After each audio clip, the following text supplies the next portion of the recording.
Les matins de France Culture. Jean Lémarie. Des couleurs dans les matins de France Culture. Cette année 2024 est presque finie. Avec l'équipe des matins, on a eu envie de la revisiter en couleurs, avec celui qui les connaît si bien, qui nous raconte leur histoire depuis des années, livre après livre, comme une exploration jamais finie. Bonjour Michel Pastoureau. Bonjour. Merci de passer ce début de journée avec nous.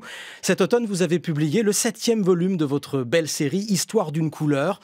Le rose, cette fois, toujours aux éditions du Seuil. Le rose, après, le bleu, le noir, le vert, le rouge, le jaune et le blanc. Et la série n'est pas finie. Vous êtes historien, pas commentateur, mais vous avez accepté de revisiter cette année 2024 à travers quelques événements, ou plutôt à travers quelques couleurs liées à des événements, car l'actualité, oui, a des couleurs. S'il fallait, pour commencer, Michel Pastoureau, donner une couleur dominante à cette année, ce serait quelle couleur pour vous ? Ça dépend qui est concerné. Si c'est moi, c'est le rose, bien sûr. Ah oui, parce que c'est votre nouveau livre. Si c'était Paris, ce serait les couleurs olympiques. On va en parler. Et puis si c'est la France, ce serait une année un peu grise avec tous les problèmes que nous connaissons. Et si c'est le monde, ce serait une année noire, et même noire et rouge, avec les problèmes de la guerre, comme la précédente d'ailleurs, comme 2023, et comme probablement 2025, malheureusement. Commençons par ce gris. C'est vrai que même le temps est très gris. On l'apprenait avant-hier. L'année a été parmi les plus pluvieuses de notre histoire, avec extrêmement peu de soleil. Et je sais que le gris est une couleur qui vous intéresse de plus en plus, Michel Pastoureau. Pourquoi ? J'aime le gris. En outre, c'est une couleur sur laquelle il y a beaucoup à dire quand on est historien. Particulièrement quand on est historien de la peinture, je crois que c'est la couleur qui fait le mieux parler les autres couleurs. D'ailleurs, plusieurs peintres, très grands peintres l'ont dit avant moi. Cézanne, par exemple. Certains n'aiment pas le gris, comme Delacroix, qui se moque d'Ingres, dont l'anagramme, d'ailleurs, selon lui, donne en gris. Mais je crois que depuis la fin du Moyen-Âge et surtout la Renaissance, le gris est une couleur omniprésente dans la peinture occidentale et met en valeur toutes les autres couleurs. Et puis, sur un plan plus général, il y a deux gris, comme il y a deux rouges, deux noirs, deux bleus, deux verts. Il y a un bon et un mauvais gris. Pour ma part, j'aime bien cette couleur et j'aime bien la pluie. J'aime beaucoup regarder tomber la pluie et écouter tomber la pluie. Historiquement, quel est le bon gris et quel est le mauvais gris alors ? Le bon gris, ce serait celui qui renverrait à toutes les autres couleurs. D'ailleurs, plusieurs traités anciens de peinture et de teinture nous expliquent que le gris, c'est le mélange de toutes les autres couleurs. Donc, il se marie avec toutes, qu'il les met en valeur toutes. C'est une couleur qui, quand elle est plutôt clair, renvoie à des choses gaies, même à l'espérance. Il y a eu un moment, à la fin du Moyen-Âge, au début de l'époque moderne, où le gris est pensé comme un contraire du noir, le noir étant parfois signe de mort, de deuil, de chagrin, de tristesse. Le gris, son contraire, devient signe d'espérance, de joie, de bonheur à atteindre ou retrouver. Ça nous étonne un peu, mais ça dure environ 150 ans, cette symbolique positive du gris. A contrario, est-ce que ce que vous appelez le mauvais gris, peut-être celui de cette année 2024, nous rapproche, lui, du noir et d'une certaine obscurité ? Oui, c'est le gris qui est pensé comme un demi-noir. Tout le monde en conviendra. Il y a un gris foncé qui renvoie à des choses qui sont négatives. C'est le chemin vers le chagrin, la tristesse, la faute, le péché, la mort, tout ce que l'on veut, qui est bien connu et qui est en place depuis extrêmement longtemps. Il y a aussi l'idée qu'avec le gris, on passe du jour vers la nuit. Et dans les sociétés anciennes, ce passage n'est jamais très bien vu. À la tombée de la nuit, à l'orée de la forêt, il se passe des choses épouvantables, ou en tout cas très inquiétantes. Le gris, c'est peut-être aussi l'incertitude, le brouillard au sens propre et au sens figuré, mais peut-être pour ce qui nous concerne un brouillard coloré. Je pense au combat politique dans lequel en ce moment les partis en France n'arrêtent pas de fixer des lignes rouges, Michel Pastoureau, alors que les finances publiques elles-mêmes sont dites dans le rouge. Pourquoi ces expressions-là autour du rouge ?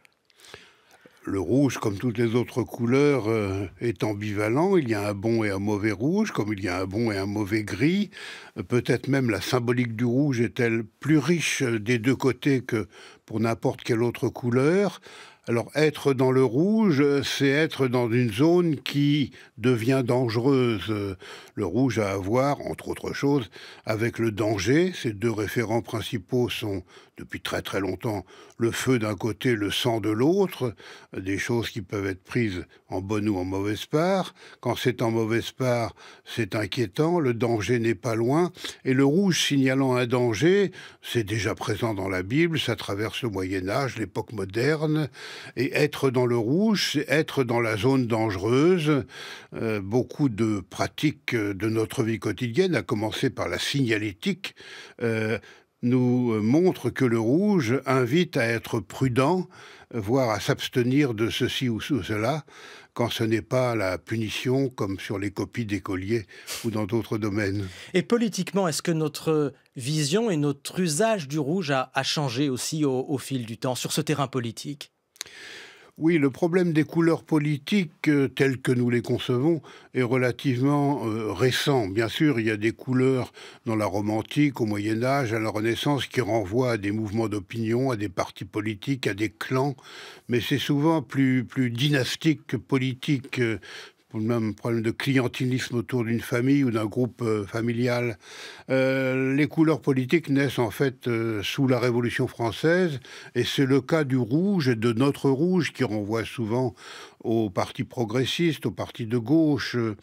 Alors, c'est intéressant parce que ce rouge est né d'une inversion de code. Au XVIIIe siècle, comme je viens de le dire, le rouge signale un danger et on sort le drapeau rouge pour inviter la foule à être prudente parce qu'il y a trop de monde, un danger menace. C'est ce qui se passe au mois de juin 1791 à Paris.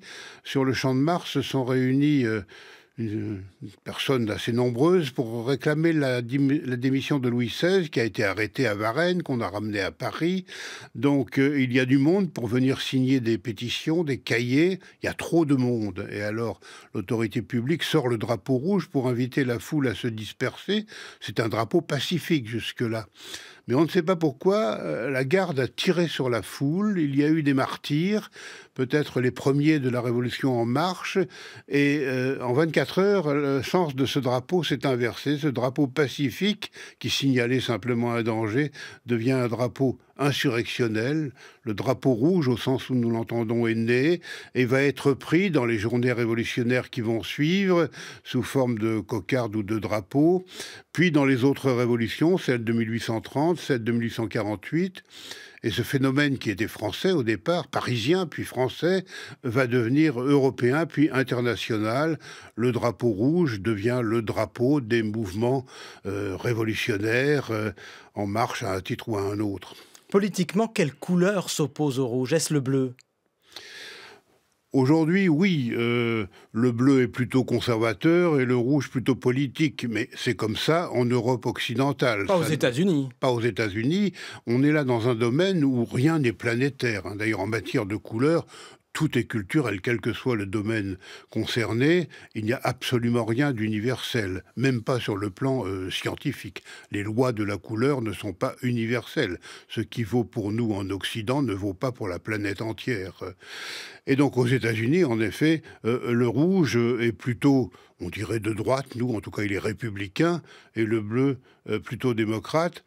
En France et dans la plupart des pays voisins, c'est le contraire. D'ailleurs, notre bleu républicain est assez intéressant parce que sous la Révolution, il n'est pas royaliste, il est républicain, mais une république modérée. Puis plus on avance dans le 19e siècle, plus ce bleu modéré devient conservateur et finit par devenir un contraire du rouge progressiste, puis socialiste, puis communiste. Politiquement, je sais que vous êtes attentif aussi, Michel Pastoureau, aux couleurs des drapeaux aussi, des drapeaux qu'on a beaucoup vus cette année, drapeaux ukrainiens, palestiniens, israéliens notamment. Je pense d'abord effectivement aux drapeaux ukrainiens, très visibles, y compris en France au début de l'offensive russe, du bleu, du jaune, drapeaux beaucoup moins visibles aujourd'hui au fur et à mesure que la guerre s'éternise. Est-ce que ces couleurs, au bout d'un moment, ne nous parlent plus, ne nous accrochent plus l'œil de la même façon ? Dans le monde contemporain, tout s'use extrêmement vite, les couleurs comme le reste.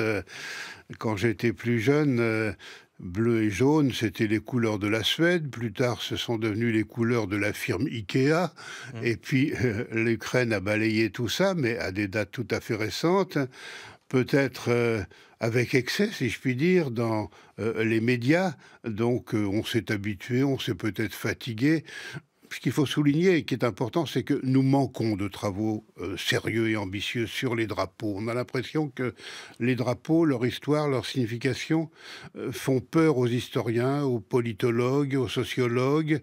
Ce sont des objets dangereux, donc on évite de trop s'y attarder. Les historiens ne l'ont pas vraiment fait. Nous avons des monographies sur l'histoire de tel ou tel drapeau, mais des répertoires aussi, mais sur le phénomène drapeau pris globalement, nous manquons de travaux ambitieux. Je crois que ça ne peut être que des travaux collectifs, bien sûr, tant les problèmes sont complexes. Pourquoi dites-vous que c'est un sujet dangereux pour un chercheur?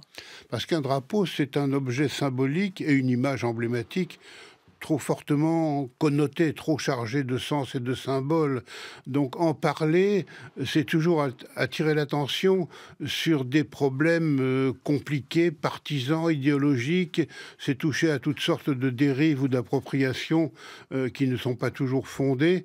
Bref, ce sont des objets qui ont fait peur jusqu'à présent, en tout cas dans les démocraties occidentales. C'est assez frappant de voir que les meilleurs travaux qui existent sur les drapeaux et l'emblématique politique sont des travaux nés dans des pays totalitaires, le Troisième Reich nazi et puis les pays sous dictature communiste plus récemment. On mérite mieux du côté des démocraties occidentales. Sujet de tension, s'agissant aussi des drapeaux, évidemment, le Proche-Orient. Le drapeau palestinien, rouge, noir, vert, blanc, souvent brandi en soutien à la population de Gaza, ces couleurs ont-elles le même sens dans les pays arabes et en France, par exemple, Michel Pastoureau? Aujourd'hui, oui, mais 4 couleurs, c'est trop pour avoir une signification particulièrement forte. Ce qu'on peut souligner, c'est que ce sont les 4 couleurs de l'islam à tel ou tel moment de leur histoire. Alors, il y a l'islam religieux, puis il y a l'islam dynastique, et puis il y a l'islam politique. La couleur qui fédère toutes les forces religieuses de l'islam, c'est la couleur verte. Il y a la tradition qui veut que le prophète Mahomet portait souvent turban et étendard vert avant de partir au combat, qu'il avait un goût particulier pour cette couleur. C'est aussi pour la plupart des musulmans la couleur du paradis, c'est la couleur valorisée par le Coran, la plus souvent nommée, jamais prise en mauvaise part, contrairement au jaune par exemple. Quant au noir, au rouge et au blanc, ce sont des couleurs qui sont plus politiques, qui sont apparues plus tardivement. Le rouge, par exemple, c'est celui de l'Empire ottoman. Le rouge ou le rouge et blanc. Donc on le retrouve dans des drapeaux d'un certain nombre de pays aujourd'hui qui appartenaient autrefois à l'Empire ottoman. Et puis juste à côté, ou juste en face, vous avez en ce moment le drapeau israélien, l'étoile de David, et puis du blanc, du bleu. Que signifient ces couleurs dans ce cadre-là ? Alors plus anciennement, dans l'Empire ottoman, justement, les minorités, qu'elles soient chrétiennes ou pas chrétiennes, s'emblématisaient en bleu pour s'opposer au rouge des Ottomans. Donc il y a une idée qui vaut aussi bien aujourd'hui pour un certain nombre de pays devenus indépendants. La Grèce, par exemple, qui a un drapeau bleu et blanc, exactement comme Israël, qui a aussi un drapeau bleu et blanc.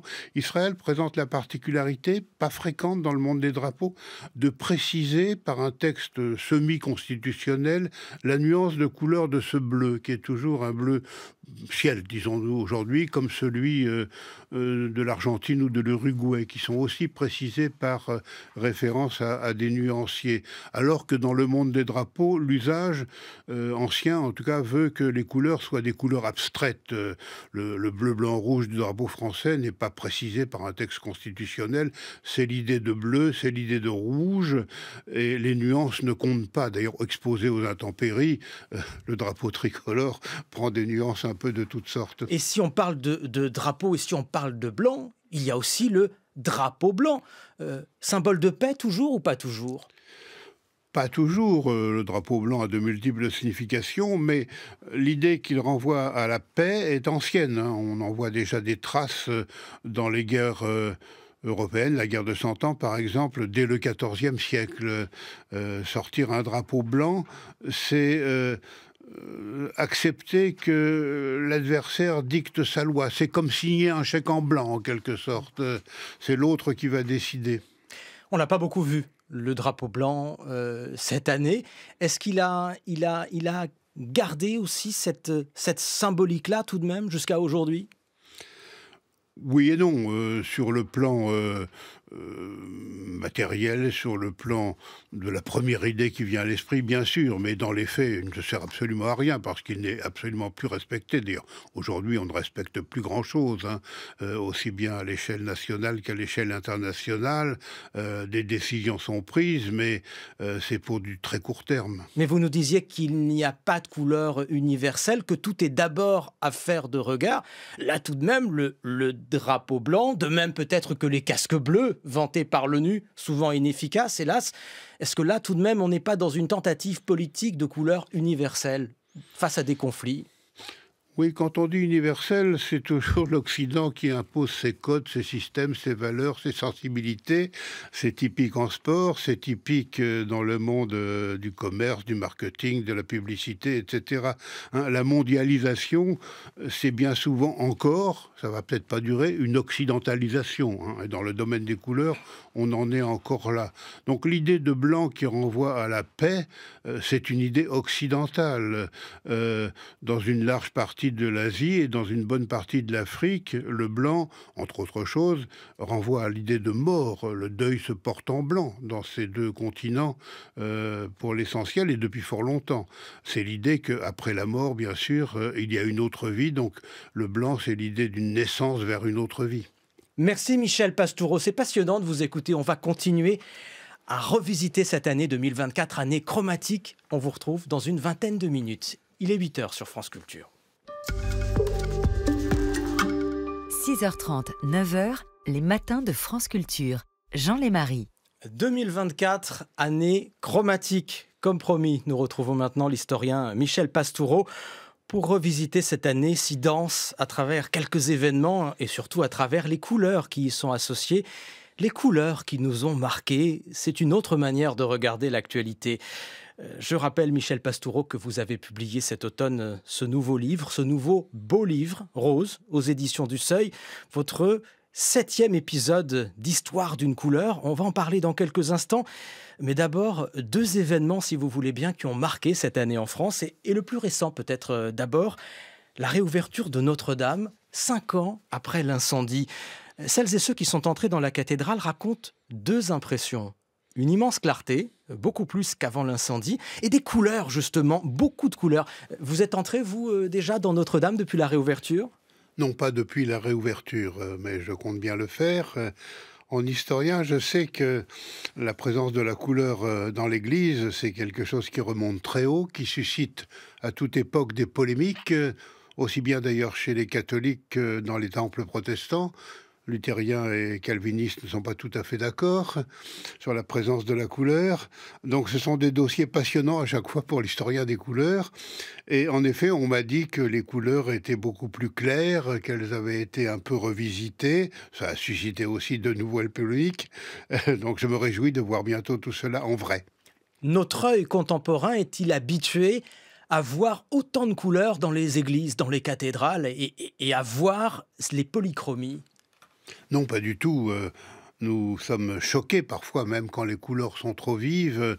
Nous avons tort historiquement parce que, qu'il s'agisse des églises romanes ou des églises gothiques, tout est peint à l'époque romane, à l'intérieur comme à l'extérieur, et à l'époque gothique, une grande partie de l'église extérieure et intérieure est peinte également, de même que les temples grecs et romains étaient peints, alors que nous avons l'habitude de voir une Grèce blanche au cinéma, à la télévision, dans les bandes dessinées. C'est une idée fausse qui naît d'une part à la Renaissance, de l'autre au XVIIIe siècle avec l'art néoclassique.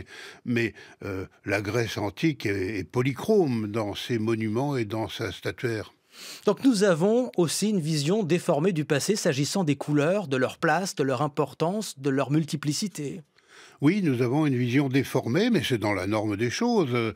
Et ces visions déformées sont en elles-mêmes des documents d'histoire que l'historien doit étudier. Pourquoi en est-on arrivé là? Qu'est-ce qu'on a voulu dire? Il y a toujours derrière des dossiers absolument passionnants, comme il y en a un sur les couleurs actuelles de Notre-Dame, revisitées dans les derniers mois. Ça va donner du grain à moudre à nos futurs historiens. Vous le dites avec un grand sourire, Michel Pastoureau. Oui, parce que là, je suis sur un terrain que je connais bien et je vois que l'histoire ne se renouvelle pas beaucoup. C'est polémique autour de la présence ou non de la couleur dans l'Église, couleur vive, couleur plus discrète, présence de l'or, rôle des couleurs liturgiques, rôle des objets du culte, des vêtements du culte. Est-ce que ce n'est pas trop beau? Ou au contraire, est-ce que rien n'est trop beau pour la maison du Seigneur? Tout ça, ce sont des problèmes tellement anciens qui survivent aux changements idéologiques, aux changements politiques, aux changements sociaux. Ils sont encore d'actualité. Je voudrais que vous nous parliez aussi de la couleur des vitraux. Immense sujet aussi là, contemporain et historique. Parce qu'on redécouvre les vitraux de Notre-Dame, mais il y a d'autres vitraux aussi à découvrir ou à redécouvrir dans d'autres cathédrales. Est-ce un sujet depuis longtemps, la couleur des vitraux et la couleur de ce qui y est représenté? Oui, et c'est un sujet particulièrement difficile à étudier aujourd'hui parce que la plupart des vitraux, l'immense majorité des vitraux, soit ne sont plus en place, soit ont été partiellement transformés, des couleurs ont été refaites, des verres ont été recuits, ce qui date vraiment de telle ou telle époque. Celle de l'origine du vitrail, en général, c'est moins de 10% dans une verrière donnée. Donc, il y a tout un travail d'érudition à faire. Il ne faut pas être naïf pour croire que les couleurs que nous voyons aujourd'hui dans la cathédrale de Chartres, par exemple, sur les verrières, sont toutes des couleurs d'origine. Non, ça n'est qu'un pourcentage relativement réduit. Ça dépend où on se trouve. Et puis, il faut accepter l'idée que l'Église, et notamment une cathédrale, ça fonctionne comme un tout. C'est-à-dire que les couleurs des vitraux répondent à celles de la peinture murale, à celles présentes sur les plafonds et sur les sols. Ça répond également à la liturgie. Qu'est-ce qu'on fait à quel endroit dans l'église? Telle procession, tel chant, telle prière. Et puis un vitrail, ça n'est pas statique, ça s'anime avec la course du soleil au fil de la journée, au fil des saisons. C'est cinétique. La photographie arrête un moment et un seul, donc c'est absurde d'étudier les vitraux sur photographie. Dans votre nouveau livre, Rose, un détail m'a frappé s'agissant des cathédrales, et notamment de la cathédrale de Chartres que vous évoquez, c'est ce magnifique corbeau rose sur un vitrail de Chartres. Oui, c'est la verrière qui se trouve dans la nef, à gauche en entrant, qui raconte l'épisode de l'Arche de Noé, le déluge, et puis le moment où Noé, pour voir si les eaux du déluge se sont retirées, lâche d'abord le corbeau, puis la colombe. Et le maître verrier a représenté un immense corbeau qui est tout rose. Et on pouvait représenter des corbeaux en rose? Oui, dans l'image médiévale, n'importe quoi peut être de n'importe quelle couleur. Ce que nous appelons réalisme coloré, ça n'existe pas au Moyen-Âge. Il ne faut pas être naïf quand nous regardons des miniatures, des tapisseries, des vitraux, des émaux, croire que les couleurs photographient la réalité, sont réalistes. Non, ça ne marche pas comme ça. C'est la même chose d'ailleurs pour notre époque. Prenez un magazine de mode, vous voyez des vêtements magnifiques dans différentes couleurs, asseyez-vous dans le métro. Qui est habillé comme dans le magazine de mode? Personne, absolument personne. Donc j'espère que les historiens des temps futurs ne seront pas naïfs au point de croire qu'en 2024, on était vraiment habillé comme ce qu'on voit dans le magazine. Avant la réouverture de Notre-Dame cette année, Michel Pastoureau, un autre événement a attiré les caméras du monde entier cette année en France. Les Jeux Olympiques, évidemment, grand événement de l'été dernier, et les couleurs olympiques. Le bleu, le noir, le rouge, le jaune, le vert, 5 couleurs pour 5 continents, et notamment, il faut bien le dire, le noir pour l'Afrique, le jaune pour l'Asie. Qui a pu faire ce choix? Ce sont de vieux messieurs qui n'étaient jamais allés ni en Afrique ni en Asie, qui ont choisi le drapeau olympique en 1912, mais celui-ci n'a flotté qu'aux Jeux Olympiques d'Anvers en 1920, parce qu'il y a eu la Première Guerre mondiale entre les deux. C'est un choix qui est un peu racial, il faut bien le dire, par rapport aux sensibilités de l'époque. Le noir, c'est l'Afrique, le jaune, c'est l'Asie, le rouge, c'est l'Amérique, le pays des peaux rouges. Le bleu, c'est l'Europe parce que depuis au moins le XVIIIe siècle, l'Europe sur les cartes de géographie se fait en bleu et est ressentie comme bleu par les non-européens. Et puis l'Océanie en vert, c'est un choix par soustraction. On a pris la couleur qui reste, c'est un cas assez fréquent. Et ce choix a fini par être accepté. Aujourd'hui, l'Australie, par exemple, accepte souvent dans les sports d'équipe de jouer en maillot vert ou maillot jaune et vert ou maillot à dominante jaune mais avec un peu de vert. Ça ne doit pas vous déplaire, Michel Pastoureau, car je sais, je l'ai lu, je l'ai entendu que vous aviez une tendresse pour le vert. C'est ma couleur préférée depuis que je suis petit garçon. Je ne saurais pas bien dire pourquoi. L'écologie n'est pour rien dans ce choix. J'étais trop jeune pour savoir de quoi il s'agissait. J'aime le vert, j'aime le mot vert en français. J'aime les nuances, la plupart des nuances de vert, notamment les verts foncés. Donc voilà, ça remonte très haut. À propos des couleurs olympiques, il faut en ajouter une sixième, c'est le blanc, qui est la couleur du drapeau sur lequel les anneaux colorés vont prendre place. Donc il n'y a pas 5 couleurs olympiques, mais 6 couleurs olympiques. Les Jeux ont-ils une couleur dominante pour vous? Vous diriez que c'est ce blanc qui fait le lien? C'est le blanc qui fait le lien. C'est d'ailleurs, si on fait un bilan de l'histoire du sport moderne, des années 1870 jusqu'à aujourd'hui, la couleur dominante sur les terrains de sport, très loin devant toutes les autres, c'est le blanc. Bien sûr, pour différentes raisons, notamment hygiéniques. Au début, les vêtements de sport se salissent vite, on les lave souvent, et tant qu'il n'y a pas les couleurs grand teint, ni la machine à laver, c'est plus facile de faire bouillir ces vêtements, et le blanc résiste, alors que les autres couleurs, non. En outre, il y a l'idée très importante pour les sports féminins que une femme ne doit pas être vue en train de transpirer. C'est particulièrement infamant jusqu'aux années 1950 presque. Et on croit que c'est sur du blanc que la transpiration se voit le moins, dans les sports de plein air en tout cas, d'où le blanc pour le tennis, pour l'escrime, pour l'aviron, pour toutes sortes de couleurs, toutes sortes de sports, pardon, où les femmes ont été actives très tôt. Faisons un sport au jaune. Michel Pastoureau, le jaune, couleur de l'or olympique, peut-on dire cela? L'or est-il jaune d'ailleurs? À l'état naturel, il est polychrome. Il y a des jaunes de toutes les couleurs. Conceptuellement, on a associé, peut-être pas dès l'Antiquité ou le Moyen-Âge, le jaune et l'or. Ça date plutôt de la fin du Moyen-Âge ou de la Renaissance. Il y a des pays où on ne considère pas l'or comme une couleur, d'autres, oui.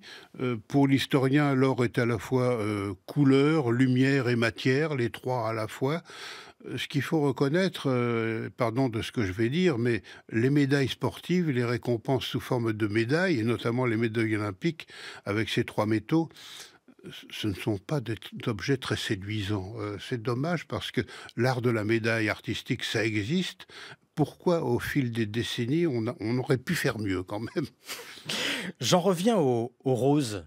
Et à ce nouveau livre que je citais aux éditions du Seuil. Bon, vous êtes déjà venu nous en parler sur France Culture, l'histoire du rose. Vous êtes venu notamment avec Jean-Noël Jeannet dans Concordance des temps et puis dans Questions du soir avec Quentin Lafay. Je ne voudrais pas vous faire répéter ce que vous nous expliquiez sur le rose depuis la plus lointaine antiquité, mais c'est vrai que ça reste une histoire assez fascinante. Diriez-vous qu'aujourd'hui, fin 2024, le rose est une vraie couleur, Michel Pastoureau? Alors ça dépend qui parle. Pour les sciences, ce n'est pas une vraie couleur parce que le rose ne trouve pas sa place dans le spectre solaire, ni le blanc ni le noir d'ailleurs. Mais en revanche, pour les pratiques sociales, il va de soi que le rose est une couleur à part entière, et plus encore le blanc et le noir. Donc on est là dans un domaine, la couleur, où le divorce est énorme entre les théories scientifiques et les pratiques sociales. Il y a d'autres domaines où c'est comme ça. Mais pour la couleur, dans mes travaux depuis 50 ans, je me heurte à cette dictature des théories scientifiques qui ne s'emboîtent pas du tout avec les documents que j'étudie. Comment l'expliquez-vous? Il faut accepter l'idée que tout est culturel et que le discours de la science, ce n'est qu'un aspect de la culture, pas important, mais il y en a d'autres. Il ne faut pas accepter que nos savoirs scientifiques d'aujourd'hui sont des vérités. les savoirs scientifiques des époques qui nous ont précédés étaient différents, et ceux des époques qui vont nous suivre le seront également. Donc ce que nous savons, ce que nous croyons aujourd'hui dans tous les domaines, ce ne sont que des étapes dans l'histoire des savoirs. Donc ça n'a pas grand sens d'en faire des vérités absolument définitives. Malheureusement, cette idée qui était acceptée par tout le monde quand j'étais étudiant, aujourd'hui, j'ai l'impression qu'elle est en recul, notamment auprès du grand public qui a tendance à prendre le discours scientifique pour un discours de vérité. Et ça, c'est très, très gênant pour les sciences humaines. Je prends un exemple tout simple. Gardons l'idée du jaune. Si vous ouvrez un dictionnaire de langue au mot jaune, vous allez avoir jaune substantif, couleur qui, dans le spectre solaire, se situe entre telle et telle longueur d'onde, j'ai oublié. Qu'est-ce qu'un historien, un sociologue, un linguiste peut faire d'une définition pareille? Absolument rien. Et donc, il faut accepter d'aller vers d'autres voies et que les pratiques sociales sont aussi des documents très importants. D'ailleurs, pendant 40 ans, j'ai répété à mes étudiants à la Sorbonne que ce n'est pas la nature qui fait la couleur, ce n'est pas le couple œil-cerveau, c'est la société. Les problèmes de la couleur sont d'abord des problèmes de société. et pourtant, si je reprends mon rose ou votre rose en l'occurrence, il est là vraiment depuis longtemps. Il est là depuis longtemps, mais pour l'historien, il échappe un peu aux enquêtes parce que, du côté des textes, il n'a pas de nom pendant longtemps. C'est une couleur que l'être humain a vue dans la nature, minéraux, végétaux, animaux même parfois, qu'il a cherché à imiter d'abord en peinture, plus tard en teinture, mais qu'il hésite à nommer. Il a du mal à nommer. Il n'y a pas de terme de base. Il y a des faux amis. Par exemple, en latin, il y a un mot « roseus », qui veut dire rouge vif, et pas du tout notre rose. Pendant longtemps, il y a trop de mots, il n'y a pas de terme de base. Pendant longtemps également, en Europe en tout cas, on range le rose quand on classe les couleurs dans la gamme des jaunes et pas du tout dans la gamme des rouges. Ça nous choque, mais nos savoirs d'aujourd'hui et nos classifications choqueront pareillement nos successeurs dans quelques siècles. Et il faut attendre le XVIIIe siècle pour que, en français et dans les langues voisines, le rose reçoit un terme définitif. La fleur a donné son nom à la couleur. C'est un phénomène intéressant parce que ça date du moment où les jardiniers et les horticulteurs ont créé des roses roses. Avant, elles étaient rouges, elles étaient blanches, elles étaient jaunes, avec des variétés assez grandes. Mais ça n'est qu'à la fin du XVIIe siècle qu'apparaissent les roses vraiment roses. Et ça semble tellement beau que en 50 ans, la fleur donne son nom à la couleur. Si on prend un dictionnaire de langue française d'époque fin XVIIe siècle, à l'entrée rose, il n'y a que la botanique, il n'y a que la fleur. On attend 50 ans, on prend un autre dictionnaire du milieu du XVIIIe siècle. Désormais, il y a 2 entrées, la fleur et la couleur. Et je sais, s'agissant du rose, qu'un point vous agace, c'est de voir le rose genré, comme il l'est depuis quelques dizaines d'années seulement. Le rose pour les femmes ou les petites filles, et le bleu pour les petits garçons qui, eux, bien sûr, deviendront des hommes. Comment l'interprétez-vous, cela ? C'est un fait de société, en effet, assez récent. Du point de vue matériel et concret, ça n'est possible d'habiller les petites filles en rose et les petits garçons en bleu ciel qu'à partir du moment où la machine à laver est apparue et surtout s'est diffusée. Et d'autre part, qu'existent des couleurs grand teint. Dont vous nous parliez à l'instant à propos voilà. des Jeux Olympiques. C'est aussi un autre usage des vêtements. Reste que ce rose associé en femme n'est pas forcément le futur. Regardez un autre événement d'actualité récent, un événement important. Je pense au procès des viols de Mazan. Procès important pour les femmes, mais aussi pour les hommes. Le procès des hommes qui ont violé Gisèle Pellicot. Là, les féministes qui ont manifesté souvent ne brandissaient pas du rose, mais du violet. Michel Pastoureau, pourquoi ?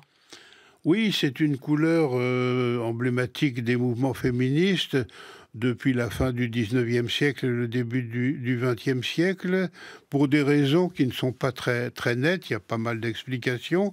Ça apparaît en Angleterre avec le mouvement des suffragettes, c'est-à-dire les femmes qui demandent tout simplement le droit de vote, qui existait déjà dans certains pays, la Nouvelle-Zélande et l'Australie par exemple, du Commonwealth, mais pas en Angleterre et pas en France surtout. Donc il y a des mouvements d'opinion qui ne réunissent pas que des femmes. Alors, est-ce que, comme je le pense, ce choix, c'est celui de la couleur restante ? Les autres couleurs étant prises par les grands mouvements et partis, il faut prendre ce qui reste. C'est très souvent comme ça dans le monde politique. Hein. Si demain vous créez un parti politique nouveau, vous aurez bien du mal à vous trouver une couleur emblématique, tout est pris. Alors il va falloir jouer sur la bichromie, voire la trichromie. Je referme la parenthèse. Il y a une autre explication, c'est que le mouvement qui est né à la fois à Manchester et à Wimbledon, dans la banlieue de Londres, aurait pris les couleurs locales. Et en effet, les couleurs de Wimbledon, encore aujourd'hui d'ailleurs pour le championnat de tennis, sont le violet et le vert. Il y a une autre idée qui veut que le violet n'est pas tout seul dans les mouvements des suffragettes. Dans les années 1900, il est associé au blanc et au vert. Et ce sont trois couleurs, à cette époque, fréquentes dans le vêtement féminin. Et l'idée, c'est qu'on se reconnaisse par le vêtement en portant des couleurs ordinaires, quotidiennes, qu'on n'ait pas à dépenser quoi que ce soit pour manifester par sa tenue vestimentaire son adhésion à tel ou tel mouvement d'opinion. Et en effet, la jupe violette est quelque chose de très fréquent jusqu'à la Première Guerre mondiale en Grande-Bretagne. Depuis tout à l'heure, vous nous aidez à voir ou à revoir autrement cette année 2024 à travers quelques couleurs, la manière aussi dont elles se répondent. Et pourtant, dans un de vos livres, Couleurs de nos souvenirs, vous qualifiez la couleur d'objet insaisissable, Michel Pastoureau. Et pourtant, au long de votre vie, au long de votre carrière d'historien, vous n'avez cessé de les saisir, à côté de vos autres objets d'études et il y en a quelques-uns, vous êtes venu en parler aussi ici. Saisissable ou insaisissable, les couleurs au bout du compte ? Oui, c'est insaisissable. D'abord, c'est indéfinissable. Qui peut dire ce qu'est la couleur ? Ouvrez un dictionnaire de langue et vous verrez que les auteurs du dictionnaire ont un mal fou à dire ce qu'est la couleur. Mais même pour vous, même après des décennies d'études des couleurs ? J'ai fait des choix, j'ai accepté l'idée qu'il y a des choses non étudiables dans la couleur, tout ce qui relève de l'affectif, de l'esthétique, de l'onirique, ça échappe aux analyses de l'historien, mais aussi du sociologue. En revanche, tout ce qui concerne les rapports entre couleur et société, là, ça peut s'étudier, c'est-à-dire le vocabulaire des couleurs, la fabrique des pigments et des colorants, le code vestimentaire, les emblèmes, les drapeaux, les codes sociaux, tout ça, l'historien a prise. Mais dès qu'il s'agit des couleurs belles ou pas belles, des couleurs aimées ou pas aimées, des couleurs qui invitent au rêve ou à l'émotion, là, les sciences humaines n'ont plus prise. Et les charlatans sont extrêmement nombreux qui nous expliquent des choses sur la symbolique des couleurs, les émotions par les couleurs, la thérapie par les couleurs. Je ne crois absolument pas à rien de tout cela à l'échelle collective, à l'échelle individuelle bien sûr, mais collectivement on ne peut rien dire. Quelle sera votre prochaine couleur dans cette série, Michel Pastoureau ? Je suis hésitant, ça devrait être logiquement soit le violet, soit l'orangé. Les documents sont réunis, j'ai quelques trous chronologiques, mais mon attirance personnelle me pousse vers le gris. Je ne sais pas si commercialement c'est une bonne idée. On commençait par là tout à l'heure, le gris. Ouais. Voilà, et on peut terminer par là. Le gris est une couleur, et une couleur très intéressante pour l'historien. Michel Pastoureau, un très grand merci. Rose, Histoire d'une couleur, aux éditions du Seuil, je le rappelle. Et puis évidemment, les couleurs antérieures qu'on peut retrouver aussi en poche très facilement pour ceux qui veulent développer leur palette. Merci à vous. On retrouve cet entretien sur franceculture.fr et sur l'appli Radio France. Dans un instant, un nouveau journal.